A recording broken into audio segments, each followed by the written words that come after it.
Okay, let's unpack this. Hmm. When you think about Lake Victoria, what immediately strikes you is just its sheer scale. It's huge. Right. The sources describe it as so vast it literally feeds millions, all the way from Kisumu, Kenya, down the Nile River to the Mediterranean. It's truly a living lake, and today we're embarking on a deep dive into the remarkable stories woven around this iconic African wonder. Mm.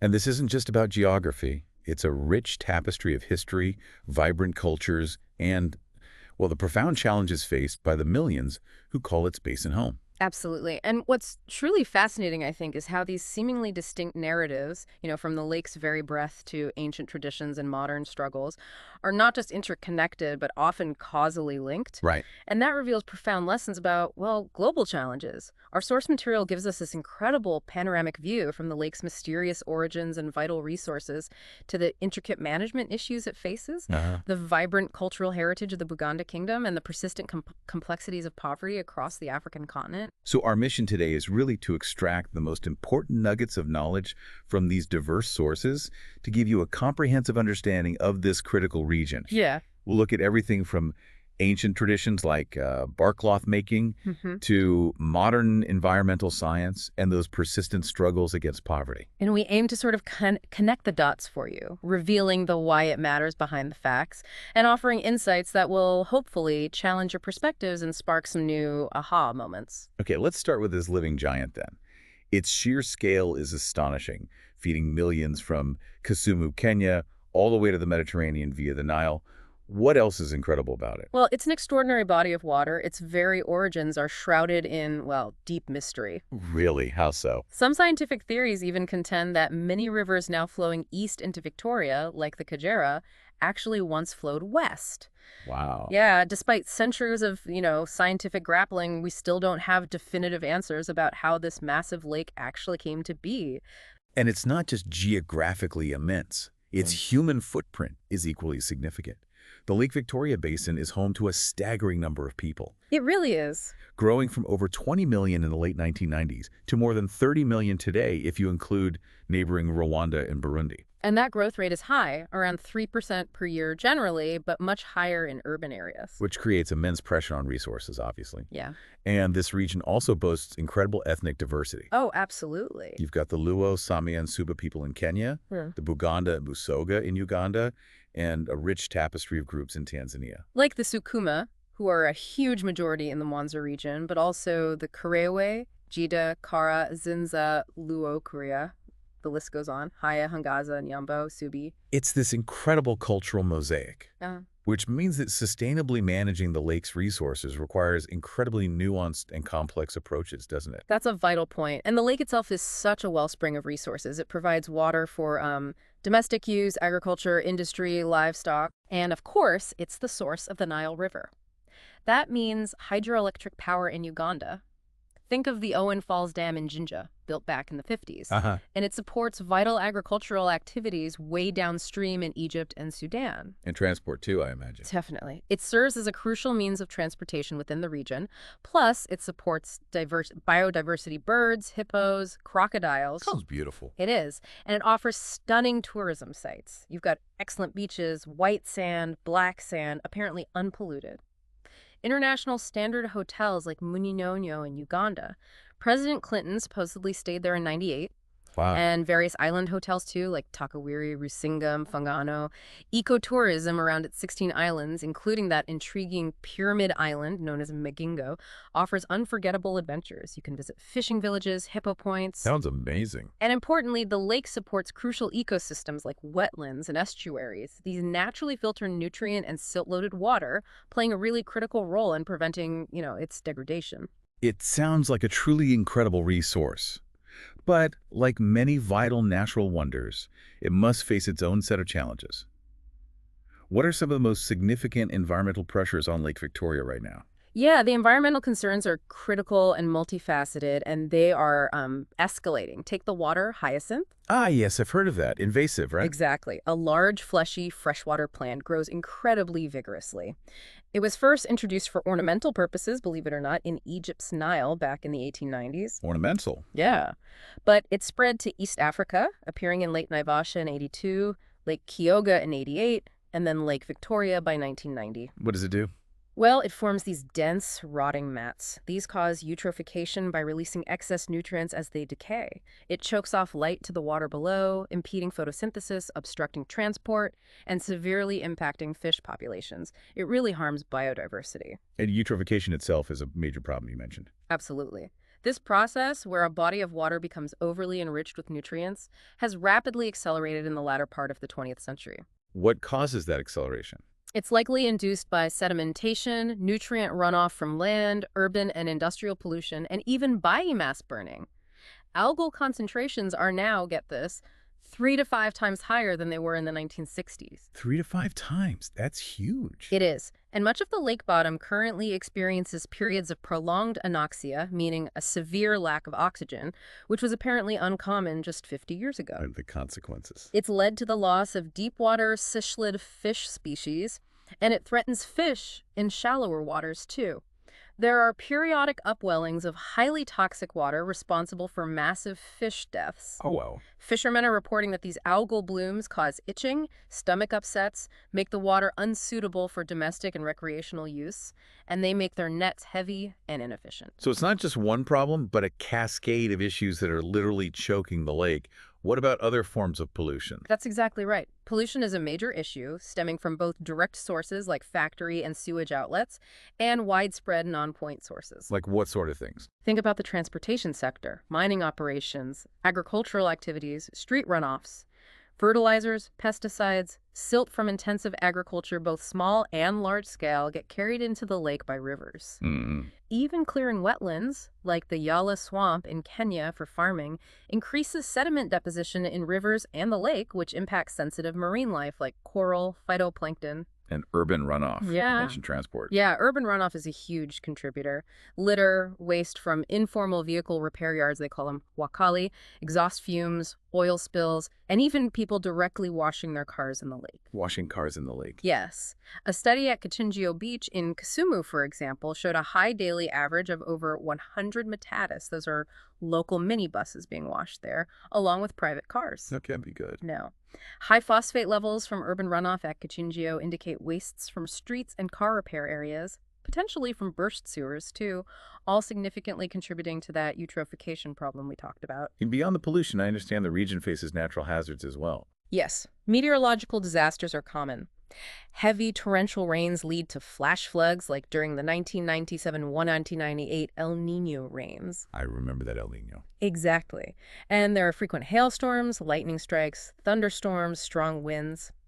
These events severely affect food security, especially for the rural poor who often lack access to critical weather and climate information. Which really raises an important question, doesn't it? How do these environmental shifts impact the human populations dependent on the lake? What are their cultural and socioeconomic realities? That's the crucial link. That's a perfect segue. Let's transition to the human story, specifically focusing on the Buganda Kingdom, a powerful and historically significant entity situated right along the shores of Lake Victoria. Indeed. Buganda is the largest of the medieval kingdoms in present-day Uganda, established way back in the late 14th century. It evolved around its founding king, the Kabaka Kintu. And today, the structure is still there. The Kabaka, currently Kabaka Mwenda Mutebi II, is assisted by a prime minister called a katikiro. Currently, Peter Charles Maega. Right. And a cabinet. The king appoints and can dismiss the premier at any time. It operates with a really strong sense of monarchy and cultural identity. And absolutely central to Buganda's cultural identity is the fascinating story of bark cloth. Bark cloth. Tell us about that. Well, its origins are somewhat debated, even among the Buganda themselves, but sources indicate it was initially a fabric of royalty, worn only by the Kabaka and his immediate family, maybe some great chiefs. Yeah. It's said that one Kabaka, Semakukira, around the late 1700s, actually made the planting of bark cloth trees and its production a mandatory activity for all Bugandamen. Mandatory. Wow. So it spread beyond royalty. It did. Before bark cloth, different animal skins and hides were used to denote social rank, leopard skin for the Kabaka, cow hides for chiefs, smaller animal skins for commoners. But bark cloth really became a marker of social differences and power. How so? Well, for instance, diviners, chiefs, court musicians, dancers, they had the privilege of wearing it because of their special duties. So it was more than just clothing. It was deeply symbolic. Precisely. hugely symbolic. It played a crucial role in royal succession through a ritual called Okubika Akabugo. What does that mean? It means covering the body of the deceased kabaka with bark cloth. Only the designated heir was allowed to perform this act. It identified the successor. Fascinating. And kings, chiefs, clan leaders were buried in significantly more bark cloths than commoners. Even the royal tombs at Masiro are partitioned by large pieces of it. So its use went beyond burial. Oh, yes. It was also used for storing highly valuable cultural objects, most importantly for preserving the umbilical cord of every newly born child. The umbilical cord, why? Mothers used it to prove family lineage and clan membership during the child initiation ceremony, the Okwalula Abanana. Incredible. And economically? Economically, it was a major product. Married men paid a tribute of 21 pieces of bark cloth twice a year to the monarch, and you could even gain exemption from national service by providing it. 21 pieces. The production process must have been quite elaborate. It was, and it still is. It's made from the matuba tree, which is a type of fig tree, Ficus natalensis. That's the main source. These trees are commonly grown around homesteads from cuttings and stakes. There are over 30 varieties, apparently. Okay. After harvesting, the bark is carefully wrapped and taken to the workshop. And crucially, the exposed trunk of the tree, the bowl, is immediately wrapped with green banana leaves Why banana leaves? to protect it from bacterial infection, wind, and the tropical heat. This allows new bark to regenerate, which is quite remarkable. Sustainable harvesting, in a way. That's clever. And then? Then the main processing involves beating the bark with significant energy using a heavy mallet called an ensamo esakaka on a wooden beam, a mukamago. Hard work. Very. And historically, there were gender roles involved. Women weren't allowed to touch the mallet or the knife used, or even sit or jump over the mukamago due to traditional beliefs linked to menstruation. Their main job was planting food and cooking. Nowadays, though, women do help patch damaged bark cloths. How do they soften the bark before beating? There are a couple of methods: steaming it, which is called okujumba, or wrapping it in banana leaves and covering it in a pit of hot ash, okuvumbika. Either way softens it up. Then the beating process, done in this consistent rhythm, gives the fabric its fine texture. That's fascinating. It's such a meticulous process. But you mentioned earlier this deep-rooted tradition faced significant disruption from external forces. What happened? It did. The bark cloth industry experienced a really notable decline due to, well, a powerful interplay of external influences. Like what? First, you had the Swahili Arab trade starting around 1840. They were trading ivory and slaves, but they also introduced woven textiles, particularly cotton cloth, which were even used as currency. Ah, cotton arise. Exactly. The Kabaka himself, Mutisa race, became famous for his luxurious way of dress, really exemplifying the Swahili Arab influence. He distributed textiles to his wives and pages, and that subsequently changed the dress code for his subjects. Okay, so trade was one factor. What else? Then, European missionaries arrived from the 1870s onwards. They introduced Christianity and Western ideologies, and unfortunately, many traditional items, including perhaps bark cloth in some contexts, were deemed to carry satanic connotations. Oh, dear. Converts were encouraged to surrender traditional items and adopt Western clothing. Okusoma, a term that came to mean reading, praying, or going to church, became this new cultural syndrome in Buganda. Western education emphasized basic literacy for Bible teaching, often omitting indigenous arts. By the 20th century, woven fabrics, especially white ones, became closely linked to Christianity. So it was a shift in both fashion and belief systems. That's powerful. Exactly. And further impacting bark cloth was the introduction of cotton cultivation in Buganda in 1902. Britain was facing shortages of raw material for its textile industries. Ah, the Industrial Revolution's demand. Precisely. So they actively promoted cotton. Missionaries like Borup imported tons of cottonseed and distributed it. Areas like Bulamizi became pioneer cotton-producing counties.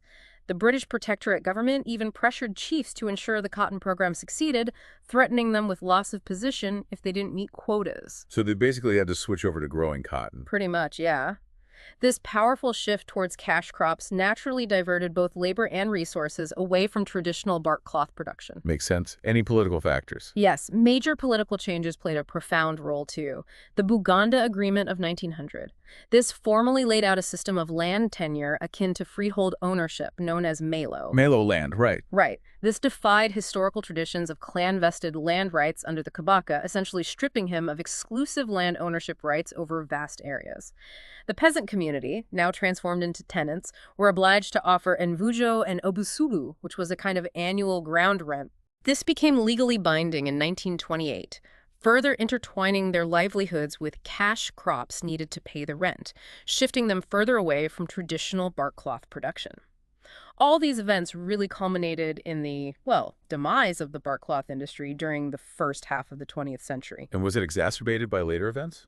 Yes, the deposition of Kabaka Mutisa II in 1953 by the British, and then again in 1966 by Prime Minister Obote, who then abolished all cultural institutions in Uganda, that profoundly impacted the monarchy and its associated traditional practices, including the symbolic function of bark cloth. Yet bark cloth, resilient as the culture it represents, did not disappear. It found new life and meaning, you said. That's the truly remarkable part of the story. It didn't vanish. Interestingly, an influx of migrant labor during the 1920s meant that Baganda actually had more time and opportunity to venture into other income-generating activities with urbanization, which sort of contributed to a quiet revival of the industry. A small comeback. A small one, yes. But more significantly, the restoration of the monarchy in 1993, with the crowning of Mwenda Mutebi II as the 36th Kabaka, that triggered a real cultural renaissance. Wow. This led to serious visual research at art institutions like Maker Art School, exploring bark cloth's aesthetic qualities and its applicability in modern art and design. Economic constraints in art education even pushed experimentation with locally sourced materials. Necessity being the mother of invention. Exactly. Instructors like Francis Ngenda championed this ideology. By the 1990s, bark cloth began to feature prominently in artworks by students and staff painting, sculpture, applied arts. So artists started using it. Yes. Artists like Sarah Nakizanze, who also teaches fashion design at Maker, now design and market a wide range of bark cloth products. Things like cushion covers, wall hangings, fashion accessories, often embellished with screen-printed and embroidered designs. They're catering to the tourist market, but also locals rediscovering it. And the traditional uses. They continue, too. Bark cloth is still used in important rituals, like the Kikusa ceremony for installing an heir, exemplifying its continuity. It has evolved from being primarily a functional item to becoming a national cultural symbol, especially with the growth of tourism. Its symbolic capital is, constantly adapting, depending on how people in Baganda and beyond appropriate and recontextualize it. That's a fantastic story of resilience.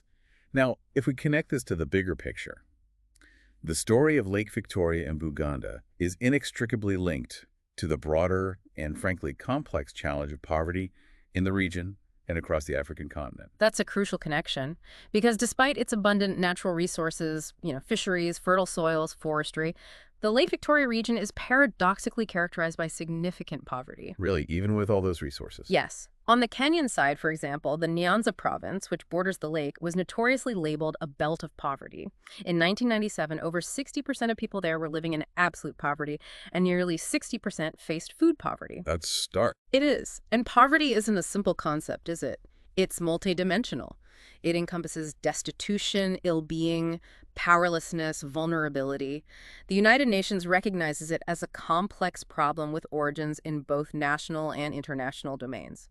It requires country-specific programs, not just blanket global solutions. So it's not just a lack of resources, but deeply entrenched historical and political factors that make poverty so persistent there. You might be surprised by the historical efforts and, well, the ongoing challenges in addressing this entrenched issue. Well, the history of poverty eradication efforts in Kenya, especially around Lake Victoria, reveals a really challenging pattern.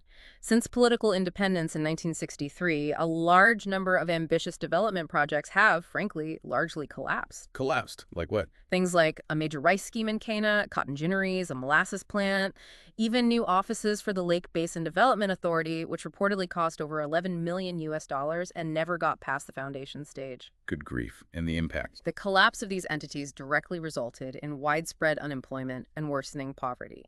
This situation just exacerbated regional income inequality, leading to ongoing debates about the equitable distribution of development resources. You saw this, for example, in the rejection of a draft constitution in 2005 that sought to centralize resources. Only the president's home province supported it. So what policies were tried? Successive Kenyan governments adopted various policies. Sessional paper number 10 of 1965 aimed to increase employment and widen the sharing of growth.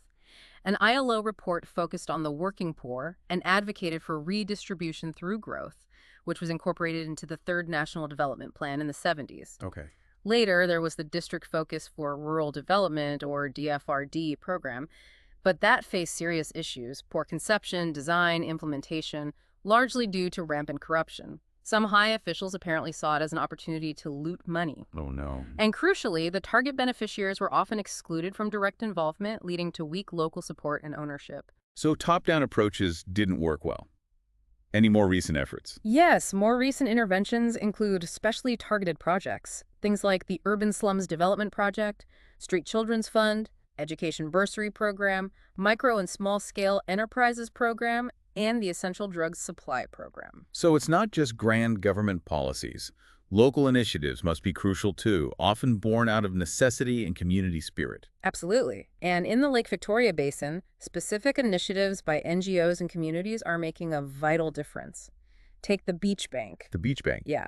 Launched in April 2004 by an NGO called Osinala. It's a self-financing development innovation aimed at cultivating a culture of saving, credit, and investment among the fisherfolk communities. How does it work? It offers basic services focused on sustainable development and poverty alleviation, really targeting the needs of affected communities to boost their capital base. Interest rates are set at 20% per annum, monitored to stay competitive. Interesting. Any other examples? Another vital initiative, also by Oceanala, is Radio Lake Victoria FM 92.2. A radio station. Yes, specifically catering to the Lake Victoria Basin. It provides crucial information and capacity-building programs to communities, things about their rights, environmental issues, conflict resolution, opportunities, health, best practices. It addresses a significant information gap that national or regional media often miss. That sounds incredibly important, getting information out there. Hugely important. This struggle with poverty, however, as you mentioned, is not unique to the Lake Victoria Basin. It extends across Africa with various historical and contemporary manifestations that inform our understanding. Exactly. If we broaden the context, poverty across Africa has deep historical roots. Pre-colonial perspectives, drawing from oral traditions, often depict the poor not just as incapacitated individuals, but as social categories people excluded from resources. Oh, more about social position. Often, yes. In Buganda, for instance, Luganda oral literature is exceptionally rich in proverbs about poor men, emphasizing their isolation. One saying goes, "A poor man is like a yam, he creeps alone." Wow. Who are considered vulnerable. Groups like solitary elderly people, men destituted by debt, women widowed by violence, famine victims, epileptics, and especially leprosy sufferers, who are often ostracized, treated with a ruthlessness unusual in Africa, the sources say. And the colonial impact, how did that change things? The colonial impact significantly reshaped poverty. Taxation drained money from rural communities, leading to what was termed cash hunger. Widespread droughts, like those affecting the Maasai in the 1890s, and cattle plagues, sometimes wiping out over 90% of livestock, caused immense destitution. Devastating. But colonial rule also brought some advances, ironically, like the introduction of drought-resistant root crops manioc, or cassava, and the widespread availability of motor vehicles later on assisted in transporting relief food and creating wider grain markets. This significantly reduced mass famine mortality from the 1920s onwards. So a mixed picture. What about informal work? Yeah, in some places, like Yorubaland, there's a vibrant informal sector. Women selling cooked food, firewood, cloth, professions like map makers, barbers. These provided opportunities for independent survival. This contrasted with areas like Hausaland, where large concentrations of beggars, blind, lame, simple-minded, were noted by observers. And as Africa moved into the 20th century, did the nature of poverty change again? It absolutely did. New challenges emerged, particularly urban ones. Urban unemployment saw a significant increase, especially after the 1929 Depression. This affected both able-bodied men and increasingly educated young men. Educated, unemployed. Yes. In Lagos in 1935, for example, some 4,000 unemployed registered, and over a quarter of them had at least 5 years of schooling. By the 1950s, unemployment rates often ranged between 8–15% in many cities. In Nairobi in 1933, male unemployment was estimated at nearly 25%. It's very high. It is, and vulnerable households, particularly those headed by women, became increasingly common in cities. For instance, 21% of households in Addis Ababa in 1960 were female-headed, and many of these were among the poorest. Prostitution also grew significantly in urban centers, notably in Addis Ababa, where estimates suggested maybe 80,000 women were prostitutes by the mid-1970s. Child vagrancy also became a visible problem. What about family support? Did that hold up? Family aid generally remains strong in rural areas. For example, in KwaZulu and Transkei, migrants' remittances provided significant household income. But it had identifiable limitations, and the burden often fell heavily on young women, many struggling to feed children on inadequate resources. And institutional care for the sick or elderly? Often insufficient. This led to persistent challenges for the sick, old, and handicapped who were typically considered the deserving poor. While efforts were made, like the Blind Persons Act in South Africa in 1936, which later provided monthly pensions to blind Africans, such benefits were often subject to means tests and were quite limited in scope. So what does this all mean then? Our deep dive today has taken us from the vast life-giving waters of Lake Victoria and its, well, serious environmental struggles, through the rich cultural heritage of the Buganda Kingdom and the incredible evolving story of bark cloth, to the pervasive and complex challenges of poverty across Africa. And I think we've seen how deeply intertwined these elements are, how environmental health profoundly impacts human livelihoods, how cultural traditions adapt and evolve through external forces, but also internal resilience, Right. and how historical policies and contemporary efforts continue to shape those socioeconomic realities.